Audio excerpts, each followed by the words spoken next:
Comédienne, c'est en lieutenant de gendarmerie qu'elle s'est fait connaître du grand public. 10 ans plus tard, elle a accroché l'uniforme et elle est devenue productrice. C'est aujourd'hui sur les planches que cette jolie femme s'épanouit dans une journée particulière. L'invitée des 5 dernières minutes, c'est donc Corinne Touzet. Bonjour Corinne, on est ravis de vous recevoir. Pour l'adaptation d'un chef-d'œuvre du cinéma italien, une journée particulière. On se souvient bien sûr du film d'Ettore Scola tourné en 1977. Avec Sophia Loren et Marcello Mastroianni. Oui. C'est au Théâtre du Petit Montparnasse à Paris avec Jérôme Angers.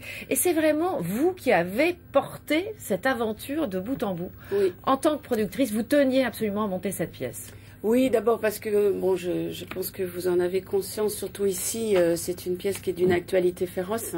Donc je pense qu'il était nécessaire de la remettre en mémoire. Voilà. Mais en dehors de ça, c'est aussi mon amour de l'Italie, le fait que je vienne de là, mon grand-père est des Pouilles, de Bari, mais que j'ai beaucoup tourné là-bas. J'ai tourné à Cinecittà, j'ai rencontré Ettore Scola là-bas. Ouais. J'ai tourné un film avec Marco Bellocchio à l'époque, j'étais toute jeune.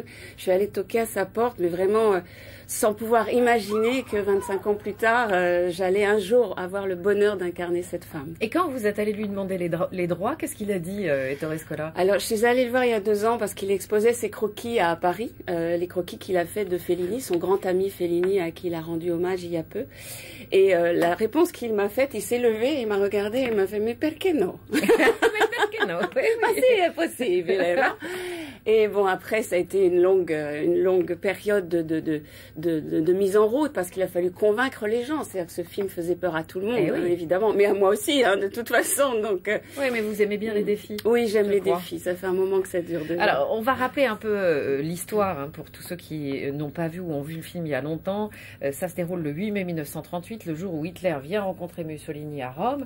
Et votre personnage, Antonietta, est contrainte de rester chez elle tout simplement pour s'occuper des tâches ménagères. C'est là qu'elle va faire une rencontre inattendue.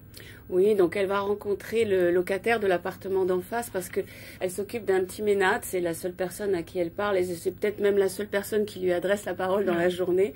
Elle a 5 enfants et son ménade s'envole par la fenêtre et va se poser sur la fenêtre d'en face. Et elle va donc être obligée de sonner pour la première fois de sa vie chez quelqu'un qu'elle ne connaît pas. Et c'est ça qui est magique et paradoxal, c'est ils n'ont rien en commun. Lui, il est intellectuel, il est speaker à la radio, il a lu beaucoup de livres, elle n'a jamais ouvert un livre de sa vie.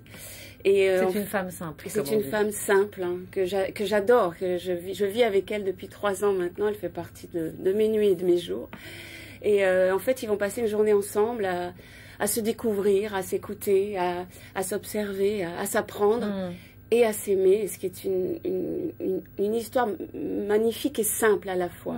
Voilà. On va regarder, si vous le voulez bien, Corinne, une succession de petites scènes qui résument bien l'esprit de la pièce. Et puis on va justement parler de ce côté très actuel du texte encore aujourd'hui. On regarde d'abord.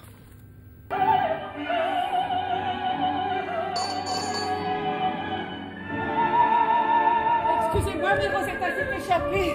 Rosetta. Une sorte de petite merde. Elle est passée par la fenêtre de la cuisine, là, juste en face. Vous voyez, c'est elle. Oh, Rosetta, viens voir maman, viens. Regarde, je t'ai apporté tes graines, chérie. Hein? J'étais sur le point de faire une bêtise, une grosse bêtise. Oh, les 4 mousquetaires. Non, 3. Ceux du concours de la radio. Nous aussi, on le fait, vous savez. À vrai dire, ceux-ci ne sont que 3. Ah bon? Oui. Celui-là, disons que c'est l'original. Vous le voulez?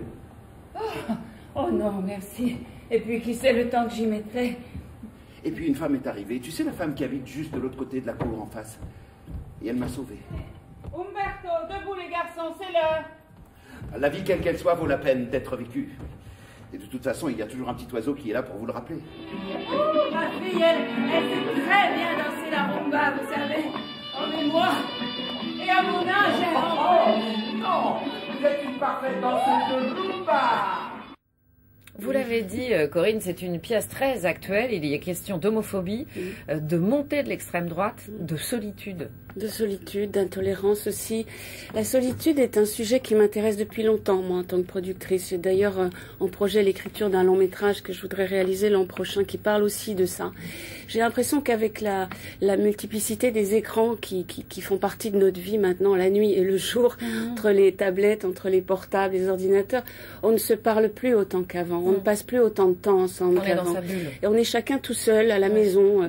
Et cette solitude, c'est là où cette histoire qu'a écrit Scola il y a 30 ans est forte et universelle, intemporelle. C'est ils étaient seuls, pas pour les mêmes raisons qu'aujourd'hui, mais néanmoins on s'y retrouve.